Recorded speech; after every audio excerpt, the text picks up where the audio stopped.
আড়ং একটা পছন্দের ব্র্যান্ড সবার জন্য। আমারও এর ব্যতিক্রম না। তো ঈদ আসলেই আমার অবশ্যই এক ভুলে আড়ংয়ে যেতেই হবে, এরকম একটা রুলস আছে। তো যাই হোক, আমার যে ৩ টা বাচ্চা ভালো করেই জানেন। তো মেজোটাকে নিয়ে আজকে গেছিলাম যে, "চলো তোমাকে কিছু কিনে দেওয়া যায় কিনা? আড়ং থেকে একটু ঘুরে আসি আর দেখে আসি।" সে জামাকাপড় বাদ দিয়ে দৌড় দিয়ে চলে যায় সবসময় জুয়েলারি আইটেমের দিকে। তো আজকেও গেছে, যেয়ে কি করছে দেখেন, ধাম করে একটা রূপার, ছোট হলেও আড়ং-এর কিন্তু রূপার বা যেকোনো জিনিসের একটু দাম আছে বাইরের থেকে, যেহেতু তাদের ভ্যাট আছে। তাছাড়া তাদের ডিজাইনটা যেহেতু একটু আলাদা হয়, যার কারণে আমার মনে হয় যে প্রাইসটা বাইরের তুলনায় একটু বেশি হয়।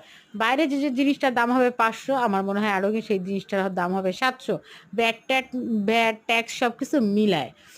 যাই হোক, তারপরও যে একদম প্যাঁচ ধরে বসে থাকলো যে, "না, আমাকে এখন এই আংটিটা কিনেই দিতে হবে। জামাকাপড় আমি আরেকদিন এসে নেবো, এখন তুমি চলো।" তাই বলে একটা আংটি নিয়ে, প্রাইসটা আর বললাম না। যাই হোক, সে এই আংটিটা পছন্দ করলো। কেমন হলো সবাই আমাকে জানাবেন। আমার এই মেয়েটা কিন্তু খুবই চালাক। আগেই মানে সবসময় জুয়েলারি আইটেম ধরে বসে থাকে। যাই হোক, আবদার যেহেতু মেয়ের, কিনে দিলাম।